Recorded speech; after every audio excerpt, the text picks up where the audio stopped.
Assalamualaikum warahmatullahi wabarakatuh. Halo teman-teman semuanya, kembali lagi dengan saya Anifra Idris dengan NIM E1I14001 dari kelas Ganjil. Nah, di sini saya akan melanjutkan pembahasan materi terkait bahasa pemrograman JavaScript yang dimana sumbernya ini berasal dari W3 School. Dan di sini saya akan menjelaskan dari bagian JavaScript tutorial hingga JavaScript if conditional. Jadi yang pertama-tama di sini ada contoh My First JavaScript. Nah, dia itu untuk bertujuan untuk memperkenalkan konsep dasar JavaScript sebagai bahasa pemrograman yang dapat memuat halaman web menjadi interaktif. Nah, pada contoh ini JavaScript digunakan untuk menampilkan tanggal dan waktu saat ini ketika pengguna menekan sebuah tombol. Kita try. Lalu di sini click me to display date and time.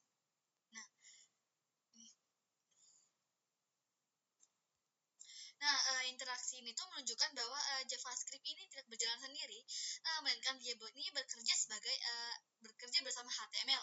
Nah, HTML ini tuh berfungsi sebagai struktur halaman, sedangkan JavaScript ini sendiri tuh bertugas memberikan aksi atau perilaku pada elemen halaman tersebut. Nah, ketika kita mengklik tombol seperti tadi, maka JavaScript ini akan dijalankan dan langsung memperbarui isi halaman tanpa perlu memuat ulang atau reload. Nah, fitur seperti ini tuh sangat penting dalam pengembangan web modern karena memungkinkan halaman web ini merespon tindakan pengguna secara real time.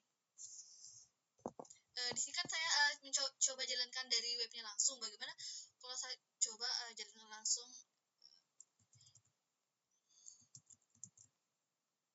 Sini. Nah, maka dia tampilan akan seperti ini.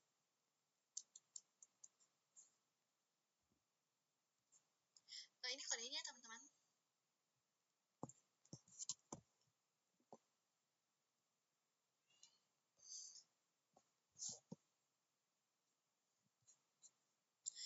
Oke, selanjutnya kita masuk ke bagian JavaScript Introduction atau pengantar JavaScript. Jadi, JavaScript ini adalah bahasa pemrograman yang digunakan untuk membuat halaman web menjadi lebih hidup dan interaktif. Nah, dengan adanya JavaScript ini, sebuah website tidak hanya menampilkan informasi, tetapi juga dapat merespon tindakan pengguna seperti klik, input, atau perubahan data. Nah, JavaScript ini tuh mampu melakukan perhitungan, mengolah data, dan memvalidasi data yang dimasukkan oleh pengguna. Nah, selain itu, JavaScript ini juga dapat mengubah tampilan halaman dengan memperbarui konten HTML dan gaya CSS tanpa perlu memuat ulang halaman. Nah, inilah yang membuat JavaScript ini menjadi bahasa pemrograman utama dalam pengembangan web.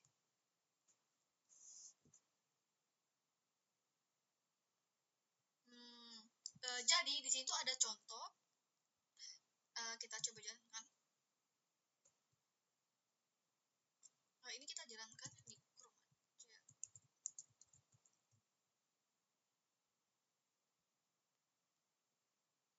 Nah, kita jalankan di sini aja. Nah, pada contoh ini tuh teman-teman, jadi JavaScript ini tuh digunakan untuk mengubah isi sebuah elemen HTML. Nah, perintah get element by ID ini tuh berfungsi untuk mencari elemen berdasarkan ID tertentu. Nah, dalam hal ini elemen dengan ID demo. Nah, jadi setelah elemen tersebut ditemukan, maka JavaScript ini tuh menggunakan inner HTML untuk mengganti isi elemen tersebut dengan teks Hello Java.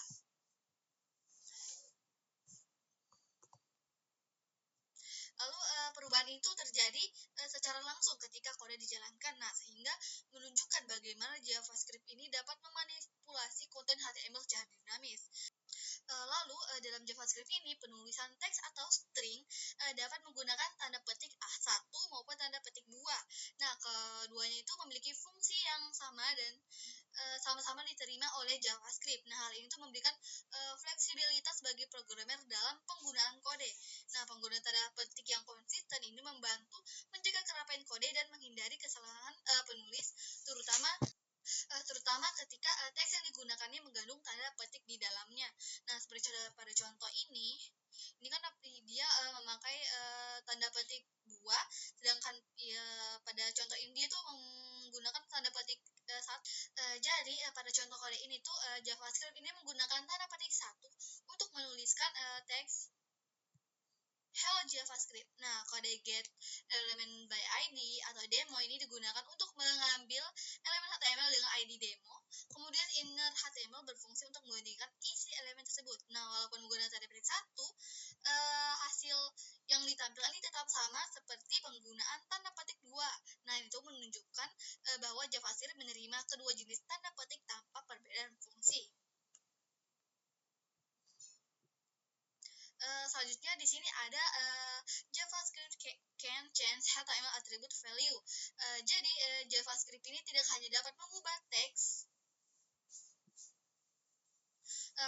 pada halaman web, tetapi juga dapat mengubah nilai atribut HTML.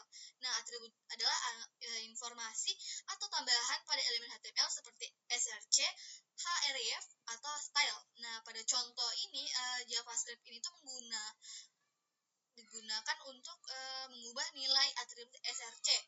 Nah, pada tag image. Nah, dengan mengubah nilai src, maka gambar yang ditampilkan di halaman web juga ikut berubah. Nah, hal ini tuh menunjukkan bahwa JavaScript ini mampu mengontrol tampilan elemen HTML secara dinamis berdasarkan aksi pengguna. Di sini ada contoh codingannya.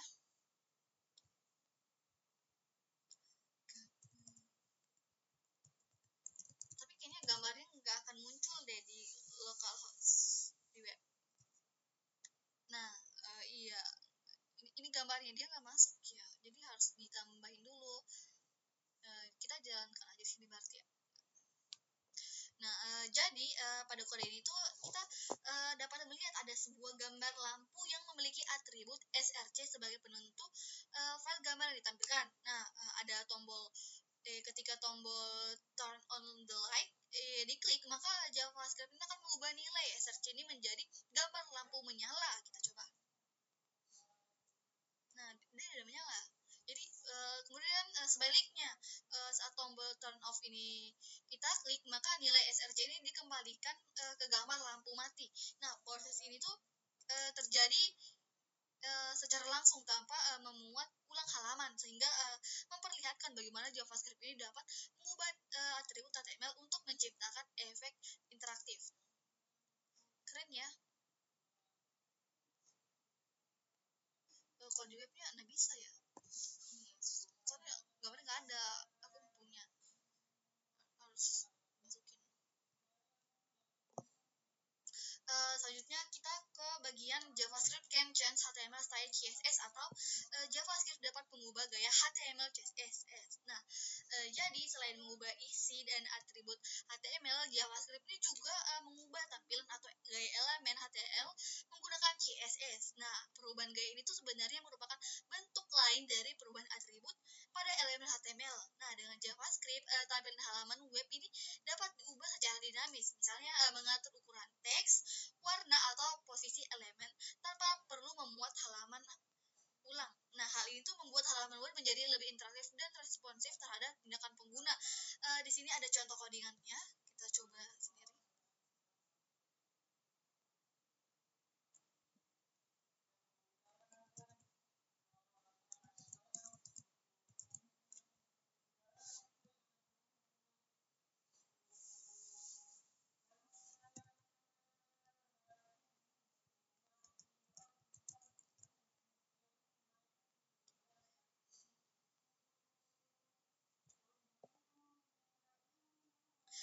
Jadi pada contoh itu JavaScript itu digunakan untuk mengubah ukuran teks pada sebuah paragraf. Nah, ketika kita klik tombol click me, maka kita tekan.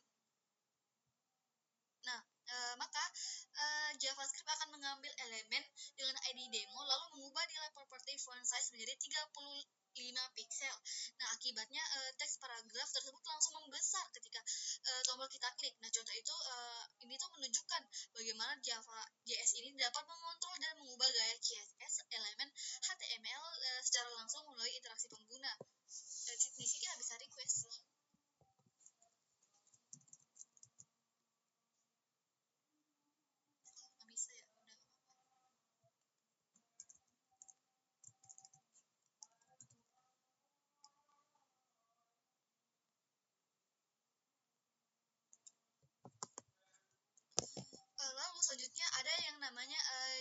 JavaScript dapat menyembunyikan elemen HTML atau JavaScript can hide HTML elements. Nah, JavaScript ini digunakan juga dapat menyembunyikan elemen HTML pada halaman web. Nah, proses menyembunyikan itu dilakukan dengan mengatur seperti mengatur properti tampilan atau display menggunakan CSS. Nah, dengan cara ini tuh elemen tidak dihapus dari halaman, tetapi ia itu hanya disembunyikan dari tampilan pengguna. Nah, teknik ini tuh sering digunakan untuk membuat fitur interaktif seperti menu tersembunyi atau konten yang muncul dan hilang berdasarkan aksi pengguna. Nah, di sini ada contohnya, kita coba jalankan di localhost. Kalau ini kan kita jalankan di webnya langsung ya.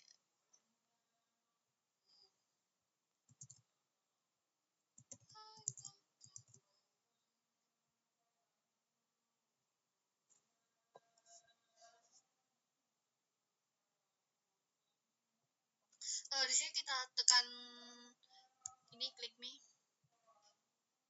Nah, ketika kita menekan klik me, maka JavaScript ini akan mengambil elemen dengan ID demo lalu mengubah nilai properti display menjadi none. Nah, akibatnya elemen tersebut tuh langsung menghilang dari halaman. Nah, contoh ini tuh menunjukkan bagaimana JavaScript dapat mengontrol visibilitas elemen HTML secara dinamis melalui perubahan gaya CSS. Nah, ini kan JavaScript can hide HTML element. Kita sembunyikan. Nah, hilang. Wow. Teknologi. Selanjutnya kita masuk ke bagian JavaScript dapat menampilkan elemen HTML atau JavaScript can show HTML element. Jadi selain menyukai elemen HTML seperti tadi, JavaScript ini juga dapat digunakan untuk menampilkan kembali elemen yang sebelumnya disembunyikan. Nah, proses ini tuh dilakukan dengan mengatur ulang nilai properti display pada CSS. Nah, dengan teknik ini tuh elemen dapat muncul kembali di halaman web sesuai dengan interaksi pengguna. Nah, fitur ini tuh sering digunakan pada tombol show hide, menu drop down dan berbagai elemen interaktif lainnya. Di sini ada codingannya. Kita langsung mencobanya seperti biasa. Kita langsung running aja di sini ya.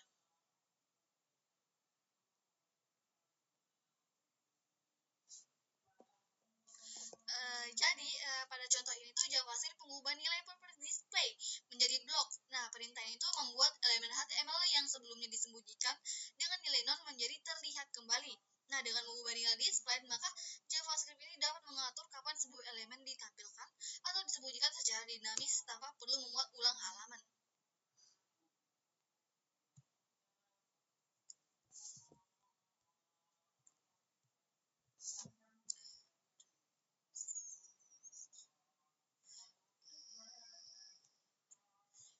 Selanjutnya kita masuk ke bagian JS di mana atau JavaScript where to. Nah, di sini ada text script. Jadi dalam HTML kode JavaScript ini dituliskan dalam tag atau script. Dan script ini Nah, tag ini tuh memberitahu browser bahwa kode di dalamnya adalah JavaScript dan harus dijalankan sebagai script, bukan sebagai teks biasa. Nah, dengan menggunakan tag ini tuh JavaScript ini dapat ditempatkan langsung di dalam halaman HTML. Nah, baik di bagian head maupun body, tergantung kebutuhan masing-masing. Nah, cara ini tuh memudahkan pengembang untuk menambahkan logika dan interaksi ke dalam web. Di sini ada codingannya atau contohnya kita coba. Nah, jadi pada contoh ini tuh JavaScript ini diletakkan di dalam tag yang berada di dalam bagian body. Nah, kode tersebut ini mengambil elemen HTML dengan ID demo, lalu mengisi elemen tersebut dengan teks my first JavaScript. Nah, ketika halaman dimuat, maka browser ini langsung menjalankan kode JS tersebut sehingga teks tampil secara otomatis. Nah, contoh itu menunjukkan fungsi dasar tag sebagai tempat penulisan dan eksekusi kode JS di dalam HTML.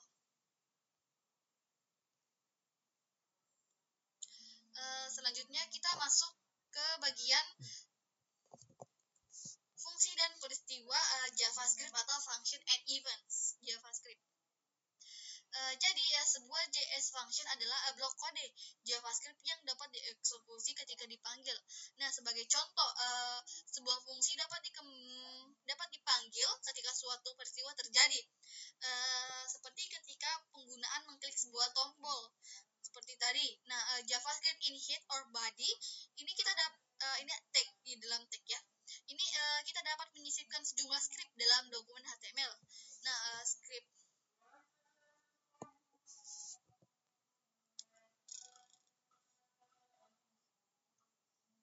selanjutnya kita masuk ke bagian JavaScript in hit or body atau JavaScript di dalam tag hit atau tag body. Nah, jadi di sini kita dapat menyisipkan sejumlah script dalam dokumen HTML.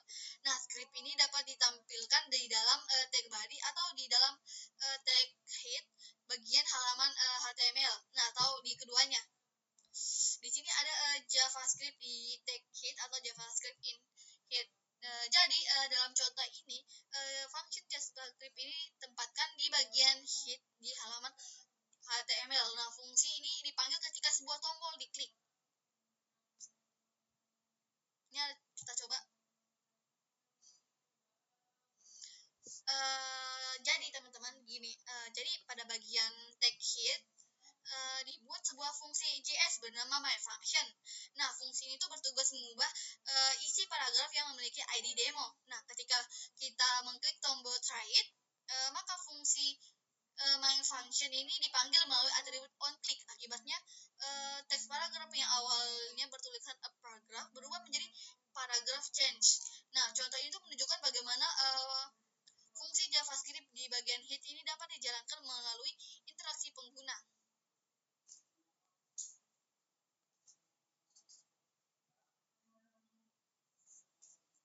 Selanjutnya kita masuk ke bagian JavaScript di dalam body atau JavaScript in tag body.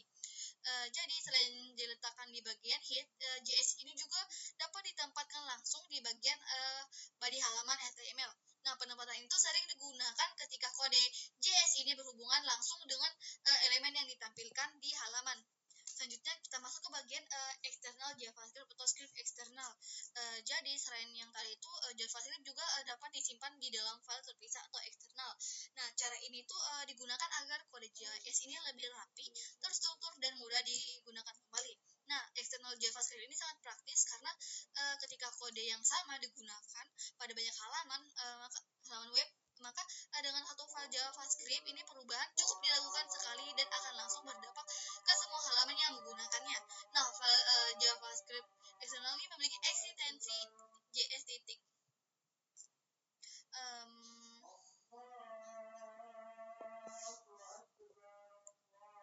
Di sini ada contoh, kita coba.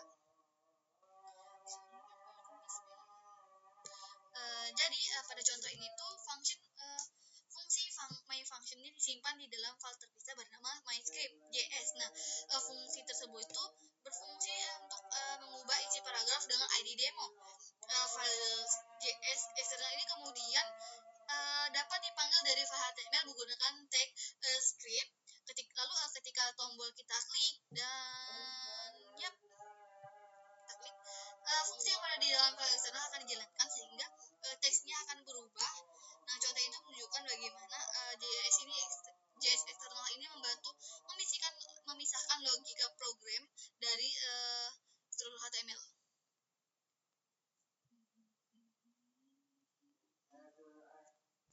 Lalu selanjutnya kita masuk ke bagian keunggulan JavaScript eksternal atau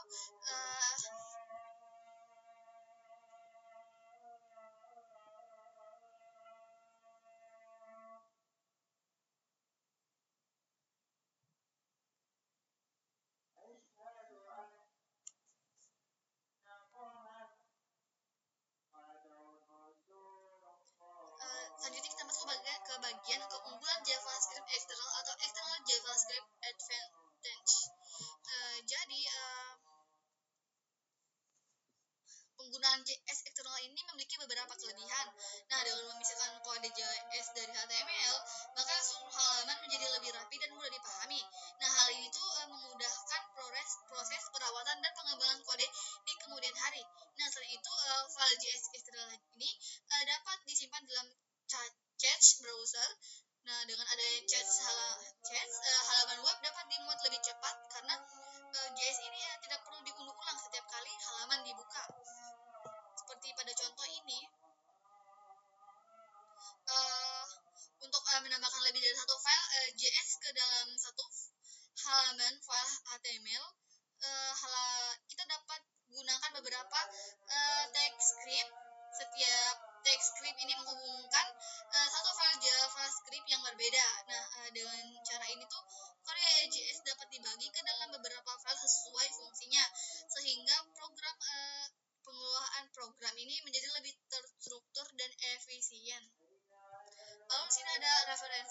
eksternal atau external reference.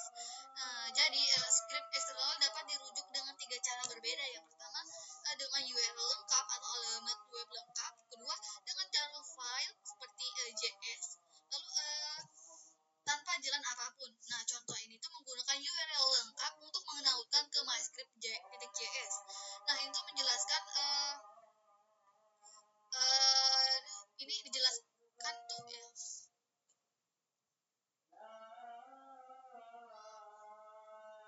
Di sini ada kode, kita coba jalankan. Ini kayak sama seperti tadi, Ji. Jadi contoh ini tuh menggunakan jalur file untuk mendownloadkan ke MyScript.js. Nah, ini nih. Downloadkan file ini ya. Nah, ini.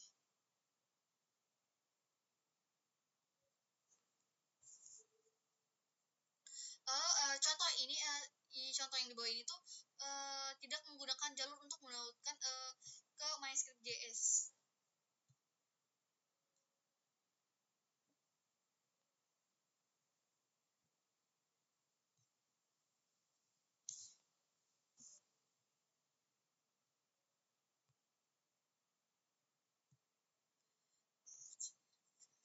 Lalu selanjutnya kita masuk ke bagian JavaScript output atau output JavaScript.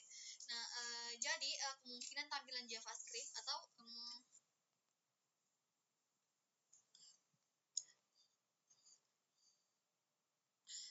jadi JS ini dapat menampilkan data dengan berbagai cara. Yang pertama, menulis ke dalam elemen HTML menggunakan inner HTML atau inner text. Kedua, menulis ke dalam output HTML menggunakan dokumen write.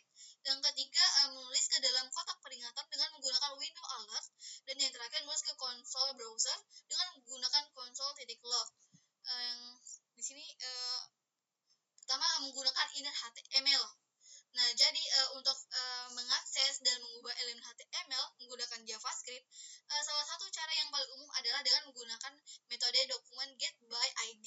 Nah, metode ini tuh digunakan untuk memilih elemen HTML berdasarkan nilai atribut ID. Nah, setelah yang ditemukan, maka JS ini dapat mengubah isi elemen tersebut dengan menggunakan properti inner HTML.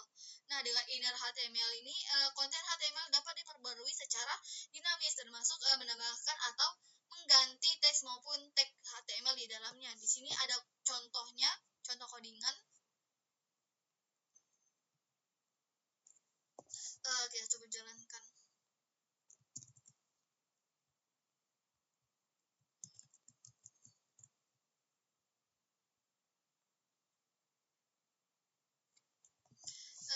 Jadi pada contoh ini, jadi JS ini mengambil elemen HTML dengan ID demo, lalu mengisi elemen tersebut menggunakan inner HTML. Nah, konten yang dimasukkan nih berupa tag HTML heading 2 dengan teks hello world.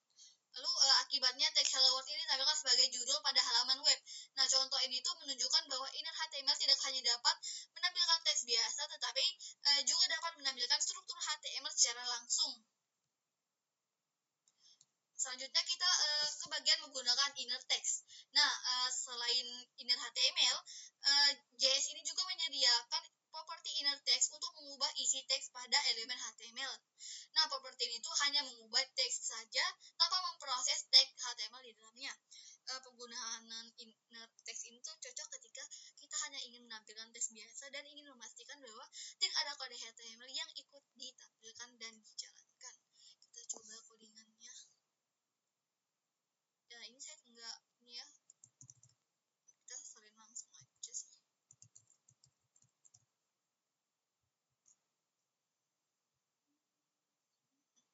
Teman-teman bisa melihat pada contoh ini tuh teks hello world ini tampilkan sebagai teks biasa di elemen tersebut, beda dengan yang tadi kan. Lalu contoh itu menunjukkan perbedaan fungsi antara inner text dan inner HTML dalam mengubah konten halaman web. Lalu kita masuk kepada bagian using dokumen atau menggunakan dokumen write. Jadi untuk menampilkan output langsung, jadi metode ini tuh biasanya digunakan untuk keperluan pengujian atau pembelajaran karena cara kerja ini sangat sederhana. Nah, namun dokumen Word ini tidak disarankan untuk digunakan pada aplikasi web modern karena dapat menimpa seluruh isi halaman jika dijalankan setelah halaman selesai dimuat. Di sini ada contoh codingannya, kita langsung saja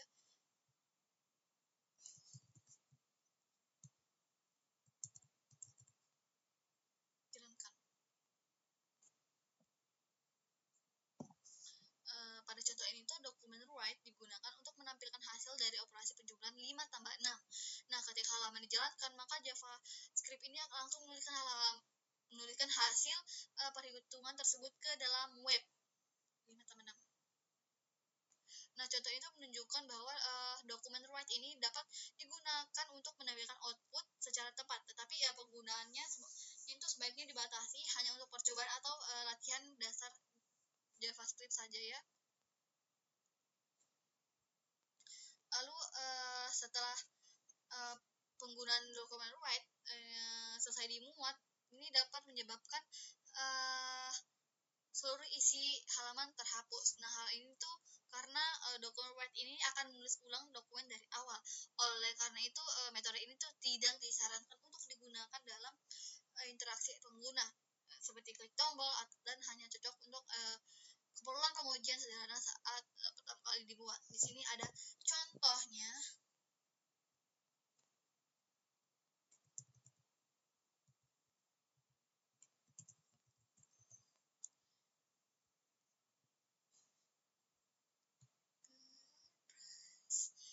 Jadi pada contoh ini dokumen itu dipanggil ketika tombol try it diklik. Saat kita tekan, JavaScript ini menuliskan langsung hasil perhitungan 5 tambah 6 ke halaman. Nah, akibatnya semua elemen HTML sebelumnya itu seperti judul dan paragraf tadi itu udah akan hilang dan digantikan oleh hasil ini 11. Contoh ini tuh menunjukkan resiko penggunaan dokumen write setelah dokumen selesai dimuat.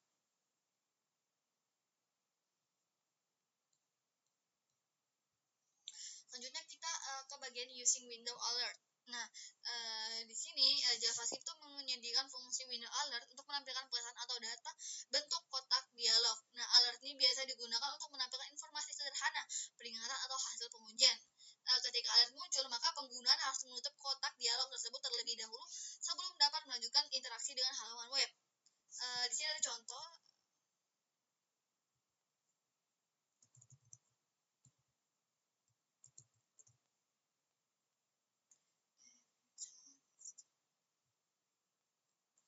Pada contoh ini tuh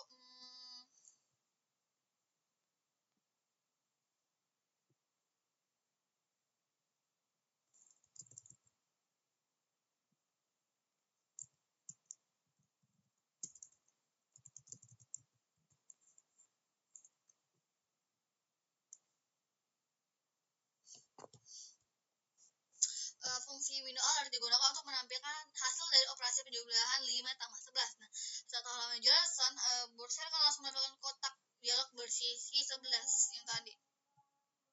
Nih. Nah, contoh itu menunjukkan bahwa window alert dapat digunakan untuk menampilkan output JavaScript secara langsung tanpa mengubah isi halaman web.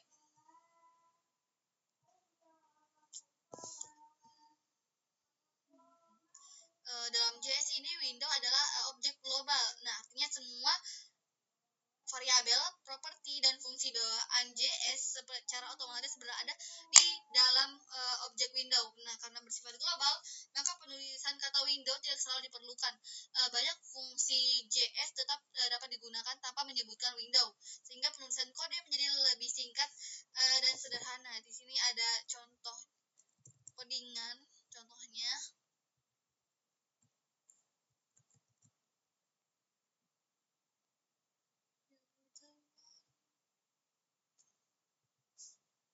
Jadi pada contoh itu fungsi alert digunakan tanpa awalan window. Nah, walaupun begitu, fungsi tersebut itu tetap bekerja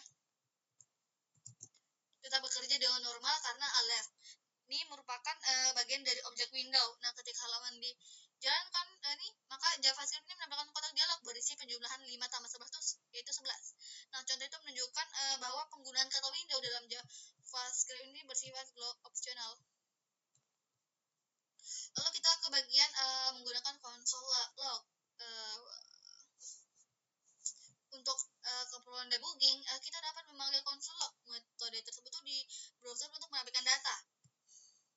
Di sini ada contohnya, kita coba jalankan. Tapi ini kayaknya kalau tidak salah harus dijalankan di anu deh.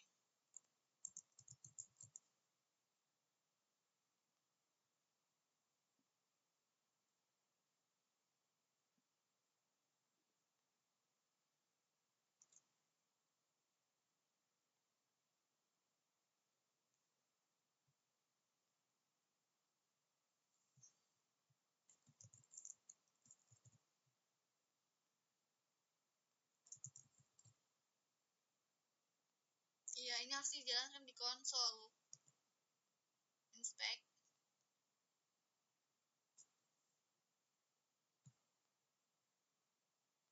Mau anjing. Gue males, cok. Jadi pada contoh ini konsol log ini digunakan untuk menampilkan hasil penjumlahan 5 ditambah 6. Nah, ketika halaman dijalankan, hasil tersebut tuh tidak muncul di halaman web, melainkan di konsol browser.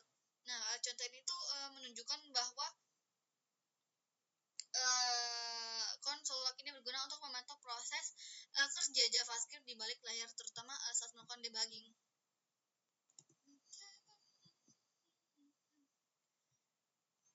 Nih, di konsol. Baru muncul, oke.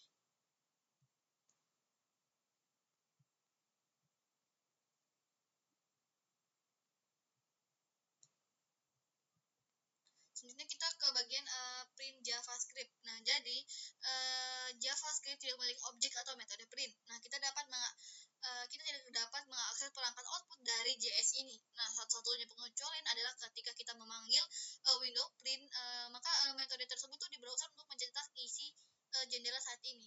Kita coba.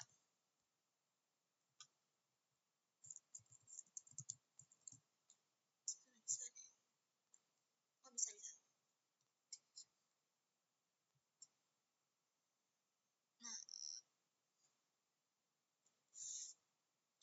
Pada contoh ini tuh sebuah tombol digunakan untuk memanggil fungsi window print. Nah, ketika tombol kita tekan, maka browser akan membuka dialog cetak. Nah, dengan metode ini tuh pengguna dapat mencetak tampilan halaman web yang sedang aktif. Contoh ini menunjukkan bahwa proses cetak di JS sangat bergantung pada fitur yang disediakan oleh website. Seperti biasa, black and white.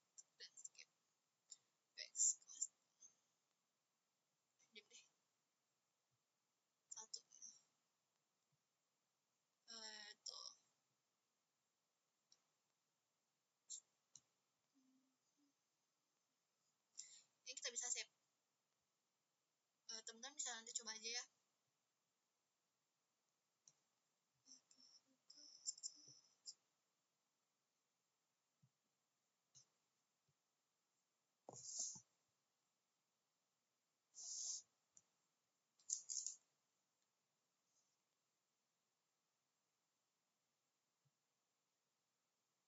Selanjutnya kita masuk ke bagian JavaScript syntax. Nah, jadi setiap bahasa pemrograman memiliki aturan penulisan yang disebut sintaks. Nah, sintaks ini menentukan bagaimana sebuah program harus ditulis agar dapat dipahami dan dijalankan dengan benar oleh komputer. Dalam JavaScript, sintaks mencakup cara mendeklarasi variabel, melakukan perhitungan, serta menuliskan komentar. Nah, jika sintaks tidak ditulis dengan benar, maka program tidak akan berjalan sebagaimana mestinya. Di sini ada contoh sintaksnya atau aturan codingan lah ya.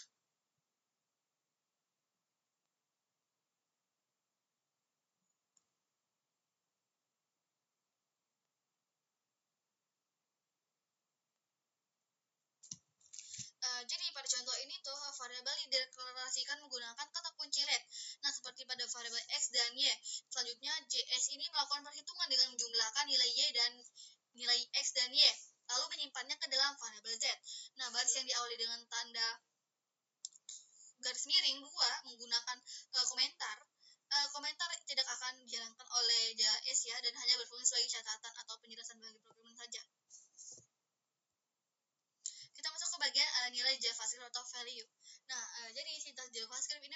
dua nilai. Yang pertama literal atau nilai tetap, dan yang kedua ada variabel atau nilai variabel. Selanjutnya kita ke bagian JavaScript literal. Jadi dalam JS ini literal adalah nilai tetap atau nilai langsung yang dituliskan di dalam kode. Nah, salah satu jenis literal yang paling umum adalah angka. Angka dalam JS ini dapat ditulis dengan atau tanpa desimal, baik dengan bilangan bulat maupun bilangan desimal dapat digunakan secara langsung tanpa perlu format khusus. Pada contoh ini yang di bawah ini, pada contoh ini itu jadi JavaScript ini menuliskan angka, menuliskan sebagai literal angka 50 secara langsung sebagai literal. Nah, nilai tersebut itu kemudian ditampilkan ke dalam elemen HTML dengan ID demo menggunakan inner HTML. Nah, contoh itu menunjukkan bahwa JS mendukung angka desimal maupun bilangan bulat sebagai nilai literal. Lalu sini string adalah teks yang dituliskan ke dalam tanda kutip atau ganda tunggal.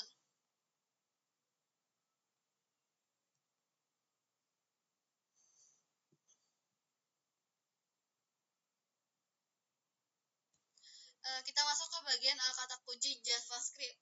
Jadi keywords JavaScript ini digunakan untuk mendefinisikan tindakan yang akan dilakukan. Nah, kata kunci let dan const ini tuh membuat variabel.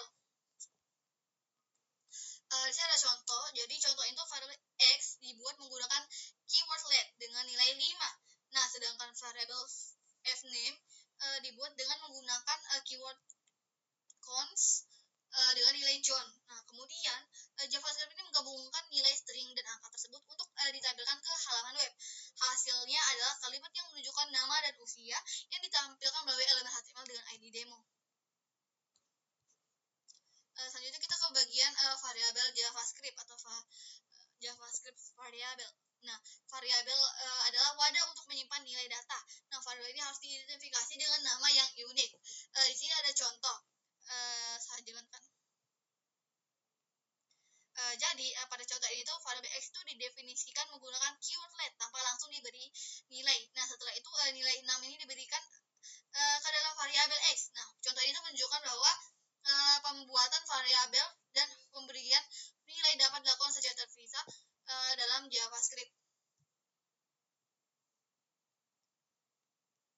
Selanjutnya JavaScript identifiers atau pengidentifikasi JavaScript. Jadi pengidentifikasi adalah nama yang kita berikan kepada seluruh variabel. Nah, aturan dari untuk pengidentifikasi ini yang pertama itu harus diawali dengan huruf apa nih? Ini huruf ini. Garis bawah atau dolar get. Dolar. Sorry. Lalu kedua dapat berisi angka setelah kalimat pertama dan tidak boleh berupa kata kunci yang dipesan seperti let, const, if, dan lain. Apakah peka terhadap huruf besar atau kecil? Kita masuk ke operator JavaScript.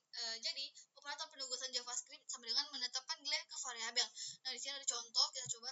Nah, jadi pada contoh ini tuh variabel x dan y masing-masing diberi nilai menggunakan operator penugasan. Nah, selanjutnya JS ini menjumlahkan nilai x dan y, lalu menyimpan hasilnya ke dalam variabel sum. Hasil penjumlahan tersebut kemudian ditampilkan ke halaman web dalam bentuk kalimat. Nah, contoh ini tuh menunjukkan bagaimana operator penugasan dan operator penjumlahan bekerja bersama di dalam JavaScript.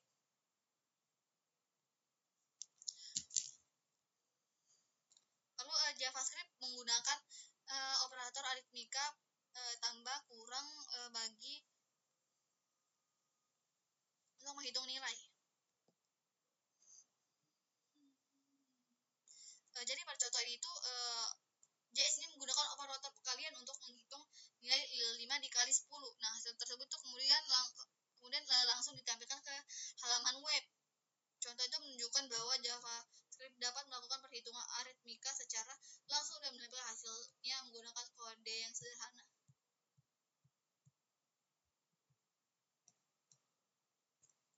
Lalu kita ke bagian ekspresi JavaScript. Nah, ekspresi ini adalah kombinasi dari nilai, variabel, dan operator yang menghasilkan suatu nilai.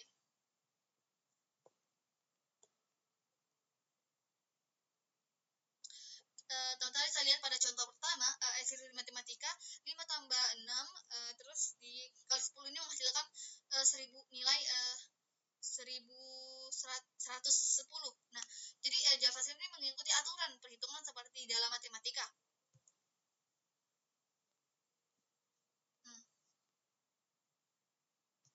Lalu ekspresi juga dapat melibatkan variabel, misalnya X dikali 10. Nah, di mana nilai hasilnya itu bergantung pada nilai variabel X. Selain itu, ekspresi juga dapat berupa penggabungan string. Nah, seperti John plus Doe yang menghasilkan teks John Doe.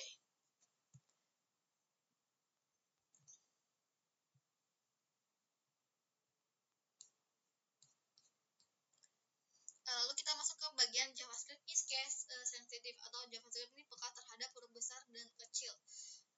Jadi pengidentifikasi JavaScript peka terhadap huruf besar dan kecil. Nah, variabel last name dan last name adalah variabel yang berbeda. Pada codingan, pada contoh codingan yang contoh ini tuh variabel last name ini ya besar. Ini besar ya. Last name dan last name ini dianggap sebagai dua variabel yang berbeda oleh JS. Nah, meskipun nama itu hampir sama. Hal itu menunjukkan bahwa JS itu membedakan huruf besar dan huruf kecil dalam penulisan variabel, sehingga penamaan harus diperhatikan dengan baik. Lalu kita masuk ke bagian JavaScript dan camel case.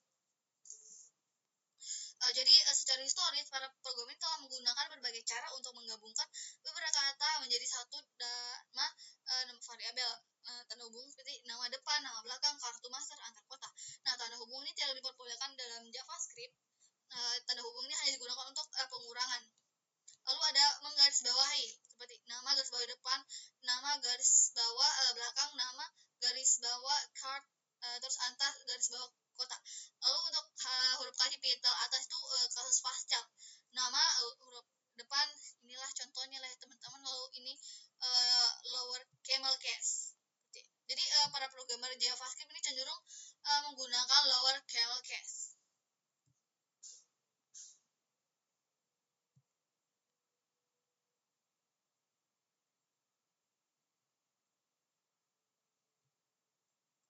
Selanjutnya kita masuk ke bagian JavaScript statement. Nah, pada contoh itu, statement pertama digunakan untuk mendeklarasi variabel X, Y, dan Z. Nah, statement berikutnya itu memberikan nilai ke masing-masing variabel. Lalu statement terakhir menjumlahkan nilai X dan Y, lalu menyimpan hasilnya ke dalam variabel Z. Nah, contoh ini tuh menunjukkan bagaimana beberapa statement bekerja secara berurutan dalam JavaScript.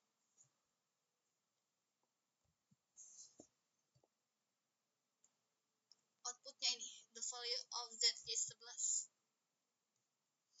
Lalu kita masuk ke program JavaScript. Jadi program komputer adalah daftar instruksi atau yang akan dieksekusi oleh komputer. Nah, instruksi pemrograman ini disebut pernyataan. Sebagian besar program JavaScript ini berisi banyak pernyataan. Nah, pernyataan-pernyataan tersebut dieksekusi satu persatu sesuai urutan penulisannya. Kita masuk ke bagian pernyataan JavaScript atau statement JavaScript. Jadi statement JavaScript ini terdiri dari nilai, operator, ekspresi, kata kunci, dan komentar. Nah, pernyataan ini memberitahu bahwa browser untuk menulis Hello Dolly di dalam elemen HTML dengan ID demo. Ini contohnya. Pada contoh itu, JS memberi perintah kepada browser untuk menuliskan teks Hello Dolly lalu ke dalam HTML yang memiliki ID demo. Nah, pernyataan tersebut bekerja dengan cara mengambil elemen HTML berdasarkan ID-nya, lalu mengganti isinya menggunakan inner HTML. Hello Dolly. Lalu kita ke bagian titik koma atau semicolon. Nah, titik koma ini memisahkan pernyataan JavaScript. Kita tambahkan titik koma di akhir setiap pernyataan yang dapat dieksekusi. Jadi pada contoh ini, setiap pernyataan JS diakhiri dengan semikolon. Nah, mulai dari deklarasi, variabel, hingga proses perhitungan. Nah, nilai penjumlahan kemudian ditampilkan ke dalam elemen HTML dengan ID demo. Contoh ini tuh menunjukkan bagaimana semikolon ini membantu memisahkan dan memperjelas setiap pernyataan dalam kode tersebut. Lalu selanjutnya jika dipisahkan oleh titik koma, beberapa pernyataan dalam satu baris ini diperbolehkan. Nah, seperti contoh itu ini sah-sah saja ya guys ya, nggak apa-apa. Ini berfungsi sebagai contoh pemisah pernyataan, bukan sebagai penanda baris baru. Nggak apa-apa ya. Lalu kita masuk ke bagian spasi putih JavaScript atau JavaScript white space. Jadi JavaScript ini mengabaikan spasi ganda dan kita dapat menambahkan spasi kosong ke script agar lebih mudah dibaca. Nah, baris-baris berikut ini setara. Nah, ini setara ini ya. Jadi dua baris ini tuh punya fungsi yang sama persis. Nah, meskipun penulisan spasi itu beda, tapi ini guys tetap tidak bakal eksekusi dengan hasil yang sama. Namun kalau kita tambahkan spasi di sekitar operator yang seperti sama dengan sama seperti ini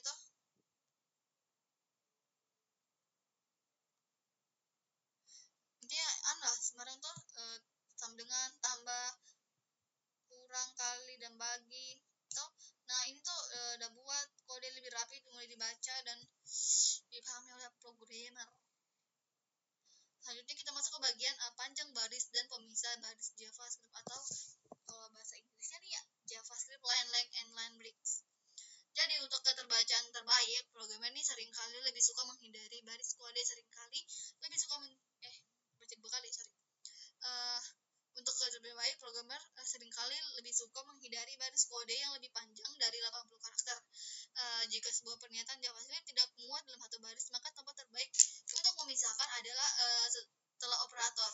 Di sini ada contohnya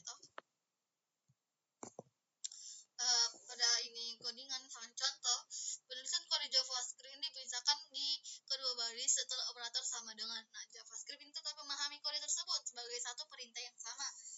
Pemecahan baris setelah operator merupakan praktik yang baik itu karena membuat kode lebih jelas, rapi, dan mudah dipelajari, terutama saat kode menjadi lebih panjang.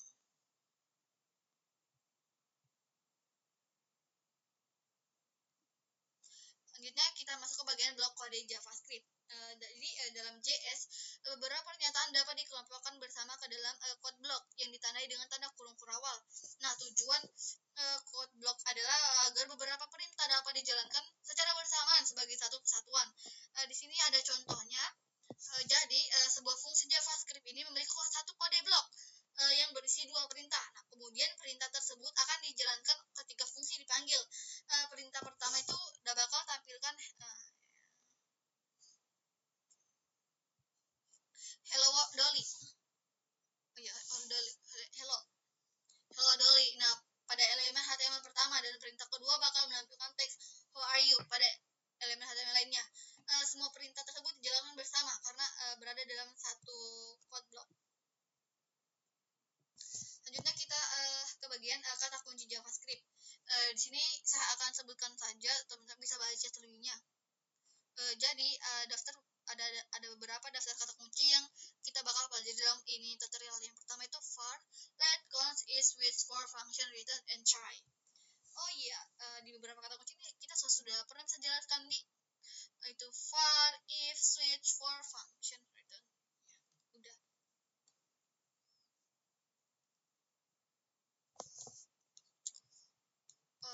Baik, selanjutnya kita ke bagian JavaScript comment atau komentar JavaScript. Jadi, komentar JavaScript ini dapat digunakan untuk menjelaskan kode JavaScript dan untuk membuatnya lebih mudah dibaca. Komentar JavaScript juga dapat digunakan untuk mencegah eksekusi saat menguji kode alternatif. Di sini ada single line komentar atau komentar satu baris. Komentar satu baris dimulai dengan ini. Lalu teks apapun di antara ini dan akhir baris akan diabaikan oleh JavaScript. Dia itu tidak akan dieksekusi. Dia itu hanya sebagai pengkomentar saja. Kayak catatan aja sih. Nah, contoh ini tuh menggunakan komentar satu baris sebelum setiap kode. Jadi ini tuh tidak akan dibaca atau dibaca tapi tidak akan dieksekusi. Dengan hiraukan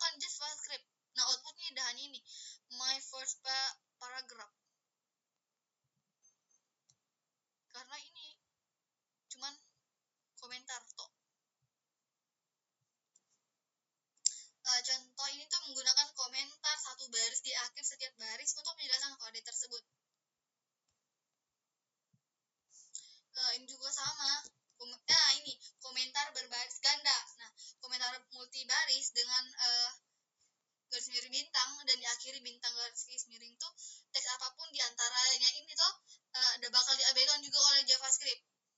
Nah ini tuh namanya multi baris seperti ini. Ini juga tidak akan dieksekusi.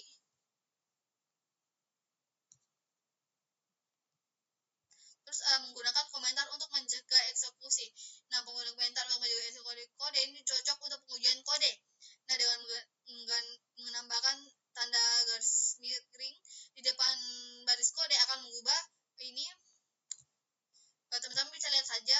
Intinya ini contohnya. Ini tidak akan dieksekusi. Ini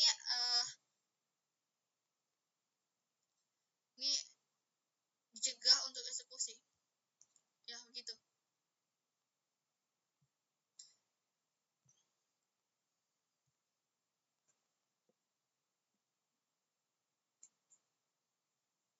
Selanjutnya kita masuk ke bagian variabel JavaScript. Nah, variabel ini sama dengan wadah data. Variabel JavaScript adalah wadah untuk data. Variabel JavaScript dapat diredaksi dengan 4 cara. Yang pertama menggunakan let, menggunakan const. Kalau versi lama menggunakan var dan tidak disarankan secara otomatis. Ini penggunaan let. Teman-teman bisa lihat. Jadi ini let tuh udah bakal let ini sebagai variabel lah, variabel x. Jadi x ditambah y berarti x kan nilainya 5, y itu nilainya 6. Jadi z lagi. Jadi nilai z ini itu ada 11.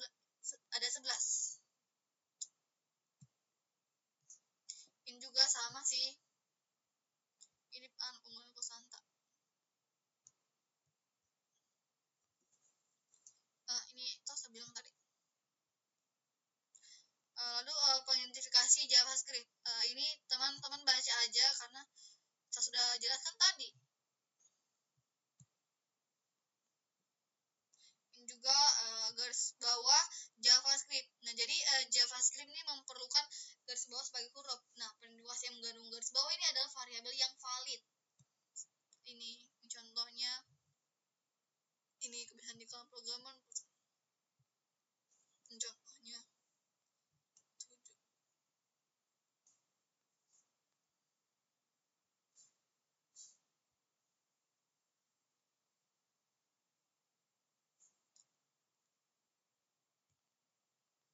Lalu ini ada JavaScript tanda dolar. Ini saya sudah pernah nih saya jelaskan tapi dia PHP. Kalau ini kita versi Java ya. Dia sebagai variabel ya. Iya, mengandung dolar dan variabel yang valid. Jadi penggunaan simbol dolar ini tidak terlalu umum di JavaScript, tetapi programmer ini sering menggunakan sebagai alias untuk fungsi utama dalam pustaka JavaScript. Lalu mendeklarasikan variabel JavaScript. Nah, pertama itu buat variabel JavaScript disebut variabel atau kita mendeklarasikan variabel JS dengan let atau kata kunci var atau const var. Ini teman-teman baca aja ya, saya scroll.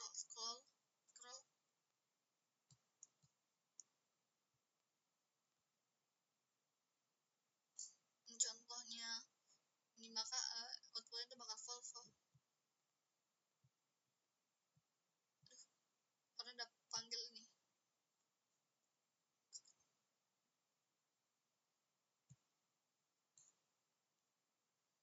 Ini selalu gunakan const jika nilainya tidak boleh diubah.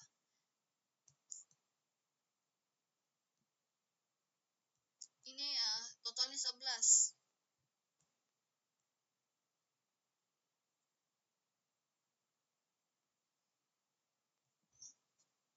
Ini mendeklarasikan variabel secara otomatis. Jadi variabel yang dideklarasikan akan secara otomatis dideklarasikan saat pertama kali digunakan. Ini tidak disarankan ya guys. Terus mendeklarasi variabel menggunakan var, kata kunci ini. Kapan menggunakan var, let atau const? Ini teman-teman baca saja. Lalu tipe data JavaScript. Jadi variabel JavaScript menyimpan 8 tipe.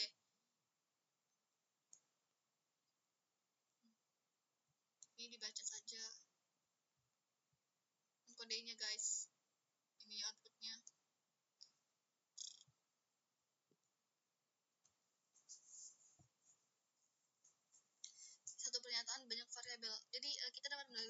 banyak variabel dalam satu pernyataan dengan menggunakan pernyataan awal let atau cons dan pisah variabel dengan koma. Seperti ini let. Ini bisa juga kita ubah sebagai cons. Ini koma. Sebuah deklarasi dapat mencakup beberapa baris. Ini contohnya, guys. Terus operator penugasan.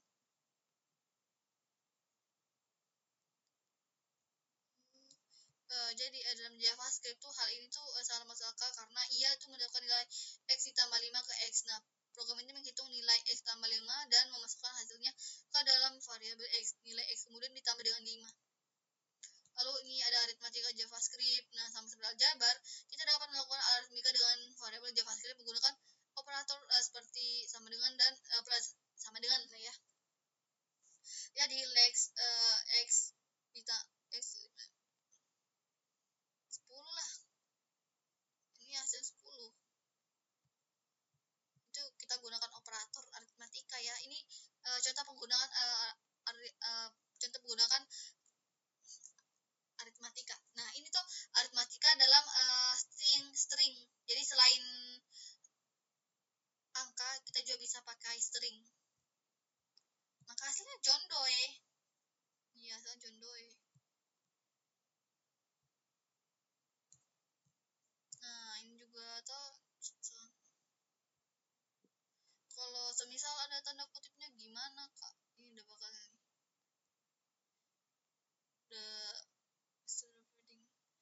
jadi dengan tereksekusi tapi langsung tampilkan angkanya 532 juga berarti 235. Ini ada yang 55.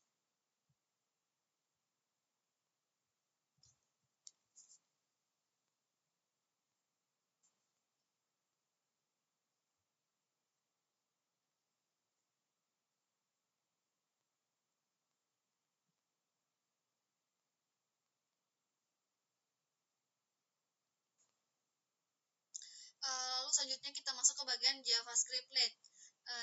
Jadi ini teman-teman baca saja.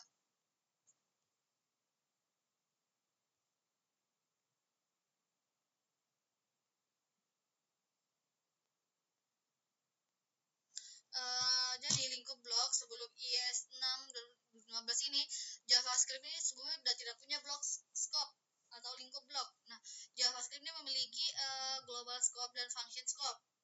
Lalu IS6 ini memperkenalkan dua kata kunci JavaScript baru, yaitu let dan const. Dua kata ini tuh menjadikan blok scope di JavaScript.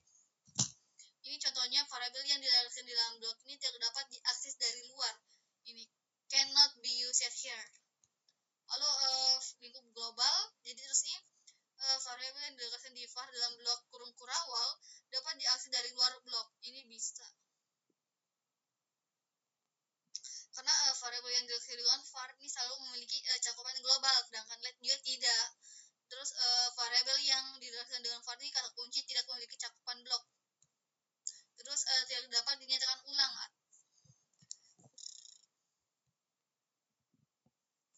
Jadi variabel yang didefinisikan dengan let tidak dapat dideklarasikan ulang. Nah, kita tidak dapat secara sengaja mendeklarasikan ulang variabel dengan deklarasi let.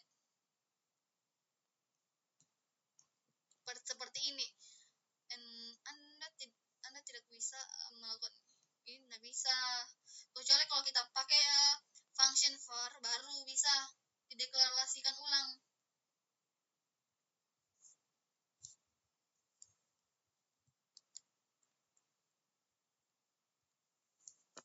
Lalu mendeklarasikan ulang variabel. Nah, mendeklarasikan ulang variabel menggunakan var, kata kunci var dapat menimbulkan masalah. Mendeklarasikan ulang variabel di dalam blok juga akan mendeklarasikan ulang variabel di luar blok. Ini contohnya. Jadi mendeklarasikan ulang variabel bukan let kata kunci ini dalam menyelesaikan dapat menyelesaikan masalah ini. Nah, mendeklarasikan ulang variabel di dalam blok ini tidak akan mendeklarasikan ulang variabel di luar blok. Ini contohnya.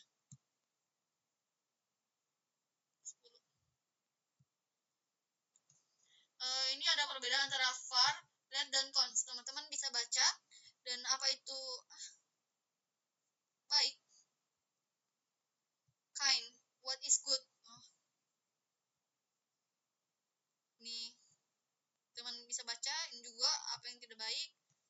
Terus dukungan browser.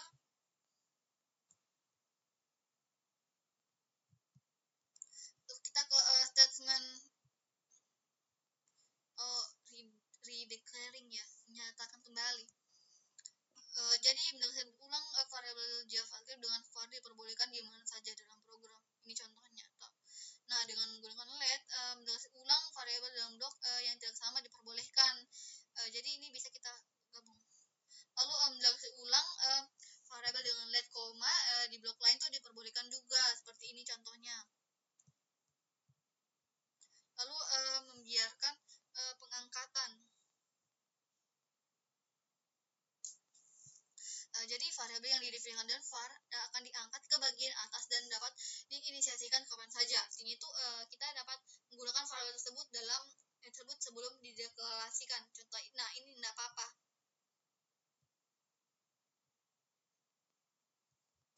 Itu bakal outfall.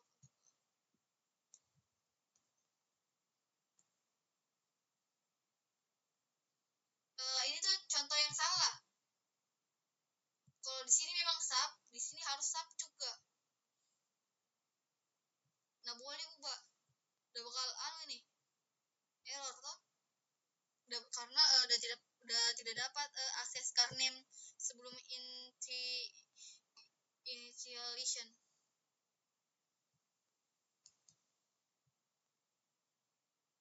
Jadi kita masuk ke bagian konstanta JS.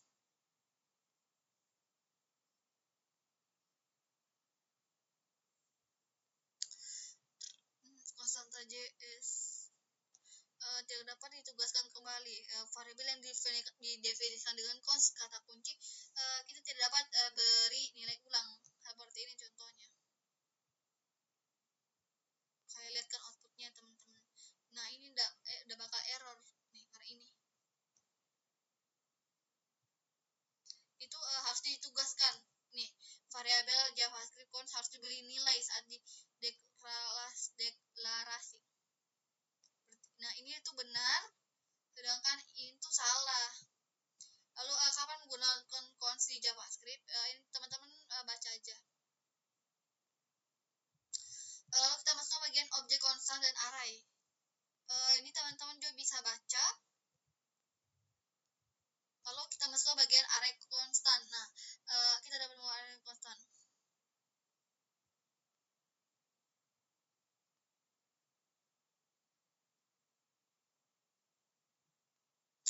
Jadi pada contoh itu sebuah array bernama cars dibuat menggunakan const.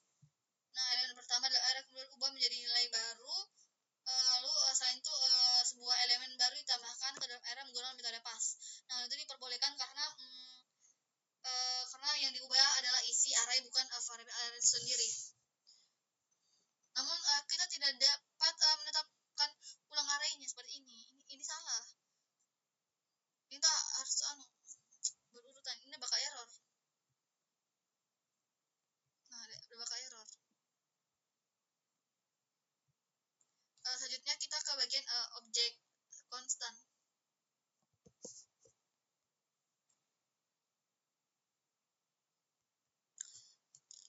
Jadi dalam JavaScript itu objek yang dideklarasi dengan const itu tidak dapat diganti sepenuhnya.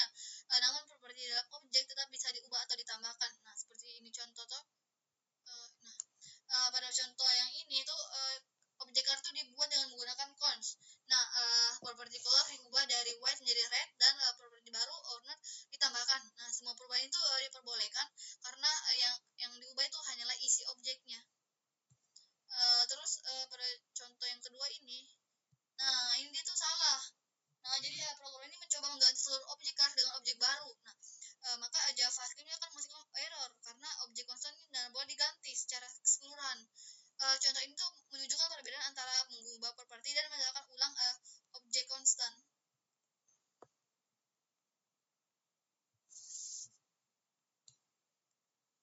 Nah, ini perbedaan antara var ini udah tadi. Ini teman-teman bisa baca.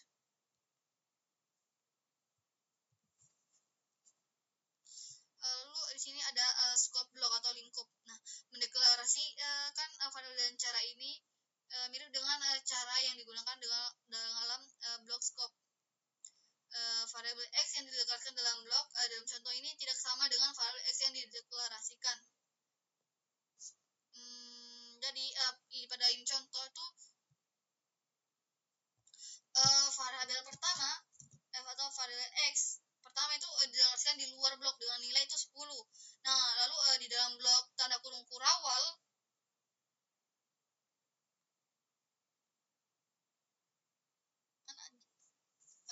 dalam kurung kurawal itu dibuat variabel X baru dengan nilai 2. Nah, variabel itu hanya berlaku di dalam blok dan tidak mengubah nilai X di luar blok. Nah, setelah blok selesai, maka variabel X di luar blok itu tetap bernilai 10. Nah, itu menunjukkan bagaimana blok scope ini menjaga variabel lokal tetap terpisah dari variabel luar. Selanjutnya kita ini menyatakan kembali. Ini teman-teman bisa baca aja. Ini contohnya, jadi memberikan nilai baru pada variabel yang sudah ada dan juga yang sama itu tidak diperbolehkan seperti yang saya jelaskan. Lalu menjelaskan ulang dengan protokol coklat itu ini diperbolehkan. Lalu pengangkatan ini tidak apa-apa. Ini kartu fungsinya udah memanggil, jadi nanti depan ini hasilnya nanti kalau yang muncul. Terus yang ini nggak bisa, nggak boleh. Oke, itu saja.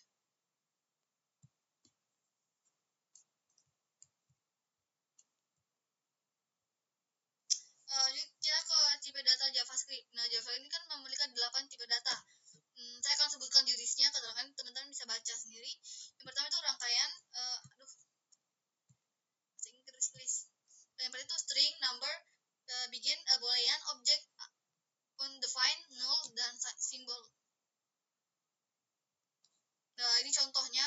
Ini untuk string, untuk number, untuk begin, untuk boolean, ini object, ini array object, terus ini date object, terus ini undefined, ini null, ini symbol. Ini contohnya.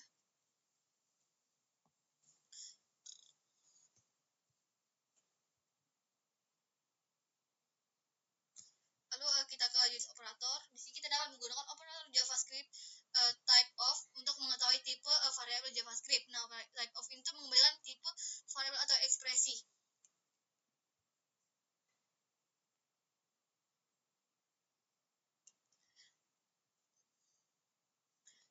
Pada contoh ini tuh JavaScript ini menggunakan type of untuk beberapa nilai teks John dan John Doe. I hope you understand. I love you. Terus contoh ini tuh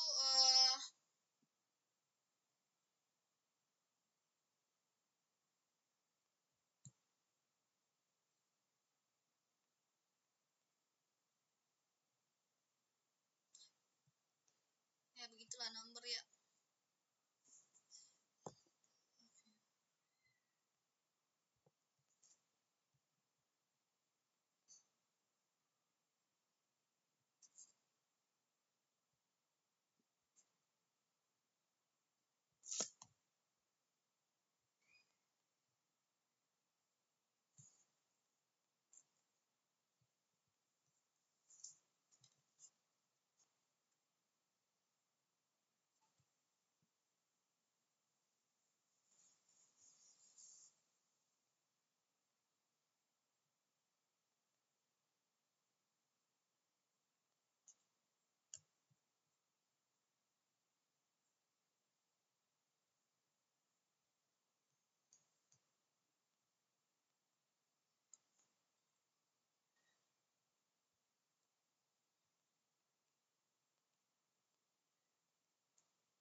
kita juga dapat menggunakan tanda kutip di dalam sebuah string.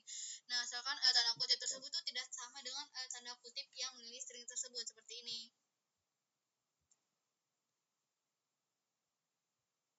Ini gitu. Lalu angka JavaScript. Nah, jadi semua angka JavaScript disimpan sebagai angka desimal atau titik pengembang. Nah, angka ini dapat dituliskan dengan atau tanpa desimal. Contohnya itu seperti ini. Ini dengan desimal, ini tanpa desimal. Jadi tidak apa-apa. Dia bakal tetap juga terbaca.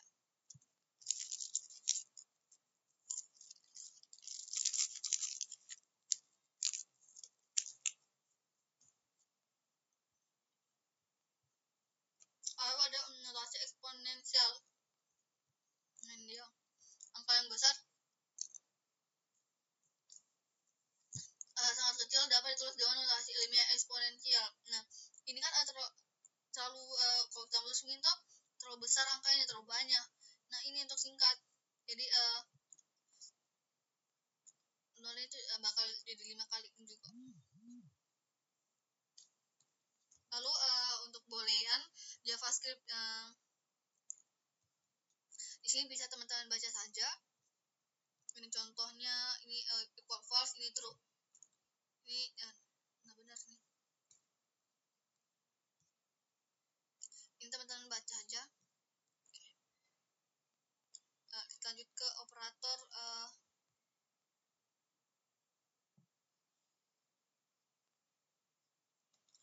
perasaan saya sudah jelaskan deh.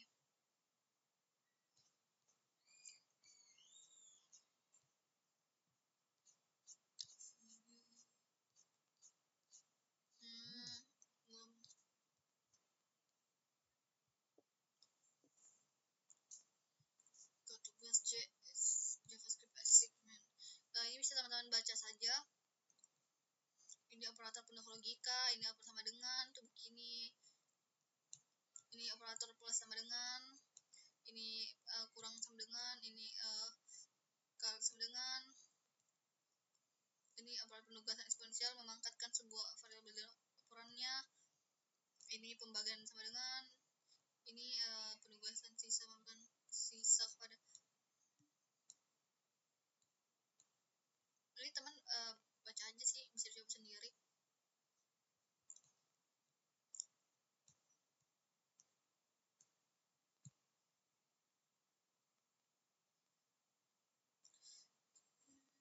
Ini perbandingan JavaScript. Ini teman-teman bisa baca sih. Ini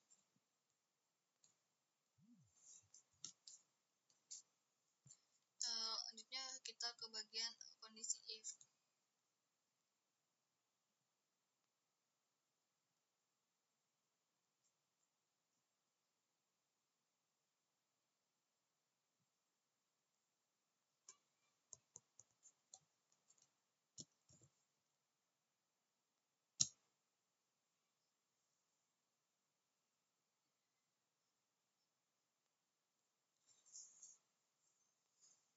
Ini teman-teman bisa dibaca juga. Gunakan if untuk menentukan blok kode yang akan dipenuhi.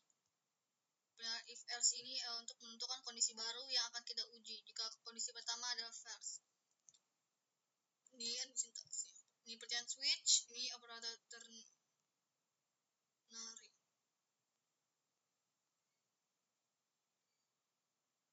Ini JavaScript jika if atau if.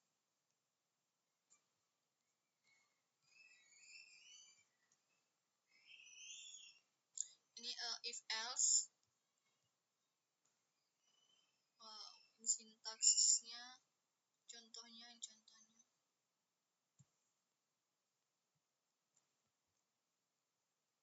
Ini operator bersyarat ternary, ini contohnya. Ini teman-teman bisa baca aja. Ini saya cuma perlihatkan. Ini JS switch. Ini sintaksnya. Nah, ini contohnya toh.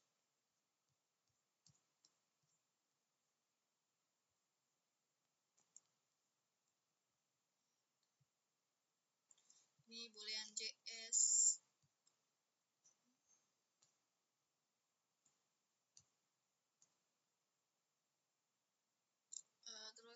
ini logika operatornya.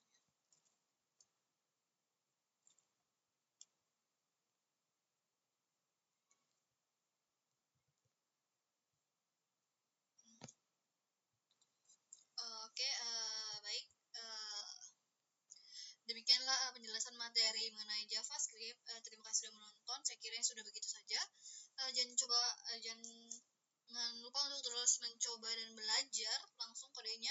Sampai jumpa di pertemuan selanjutnya. Bye bye. Video selanjutnya, Aimin. Terima kasih.